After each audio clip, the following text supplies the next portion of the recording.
सूर यूनुस 10 आयत नंबर 99। हे मोहम्मद, तू किसी को मुसलमान बनने के लिए मजबूर न करना। अल्लाह के हुक्म बिना कोई ईमान नहीं ला सकता। जब तक सतगुरु की दया नहीं होगी, मुर्शिद की दया नहीं होगी, जब तक उस आत्मा के मजबूत भक्ति संस्कार नहीं होंगे जन्म जन्मांतरों के, तब तक वो आत्मा ईमान नहीं ला सकती, यानी उपदेश नहीं ले सकती, सच्ची इबादत को स्वीकार नहीं कर सकती। अगर तू जोर जबरदस्ती करके उसको ले भी आएगा तो पहली बात तो तू परमात्मा का दोषी बनेगा, और कुछ दिनों बाद में वो आत्मा उस उपदेश को खंड कर देगी तो वो भी परमात्मा की दोषी बनेगी। इसलिए तेरा काम केवल संदेशा देना है। तो हम भक्तों ने केवल किसी के साथ भी ज्ञान चर्चा करते समय या बताते समय केवल प्यार प्रेम से समझाना है। जबरदस्ती का ये मार्ग बिल्कुल नहीं है। और अनआम 6 आयत नंबर 108। और ए मुसलमानों, जो लोग अल्लाह के सिवा जिनको पुकारते हैं उन्हें गाली ना दो।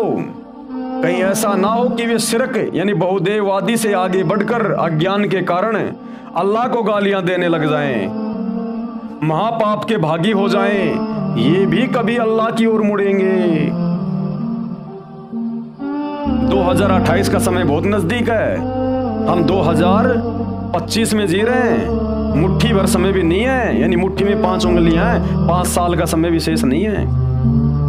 युग परिवर्तन का समय है, पहले से निर्धारित है, अटल है। और जब जब 2 युगों की टक्कर होती है, क्योंकि कलयुग में मिनी सतयुग आने वाला है 1000 साल के लिए। अल्लाह कबीर धरती पे है सतगुरु रामपाल जी के रूप में।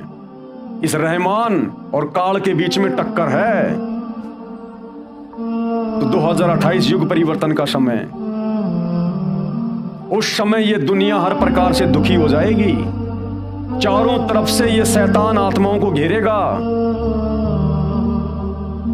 किसी भी प्रकार से प्राकृतिक आपदाएं आएंगी, बाढ़ आएगा, भूकंप आएंगे, अतिवृष्टि होगी, कहीं ओलावृष्टि होगी, फसल बर्बाद नष्ट, भुखमरी आएगी, दाने दाने को लोग तरसेंगे। कहीं युद्ध हो रहा है, कहीं गृह युद्ध हो रहा है, कहीं विश्व युद्ध हो रहा है, कहीं वायरस आ रहे हैं, कहीं बाढ़ और भूकंप आ रहे हैं। और उस समय ये लोग जो आज मान नहीं रहे, इतने प्रमाण देने के बाद भी नहीं समझ रहे, सच्चे खुदा सतगुरु रामपाल जी की शरण में नहीं आ रहे, उस शैतान की साधना को नहीं छोड़ रहे, नहीं त्याग रहे, परंपराओं से बाहर नहीं निकल पा रहे, उस समय इनको उन आपत्तियों से गुजरना पड़ेगा, उस आजाब से गुजरना पड़ेगा सहपरिवार। उस समय ये अपने अल्लाह को भी पुकार पुकार के थक जाएंगे, हिंदू अपने देवताओं को पुकार पुकार के थक जाएंगे। कोई उनकी मदद के लिए नहीं आएगा, क्योंकि सच्चा मददगार तो एक ही है, अल्लाह कबीर, जो वर्तमान में सतगुरु रामपाल जी के रूप में धरती पे प्रकट है।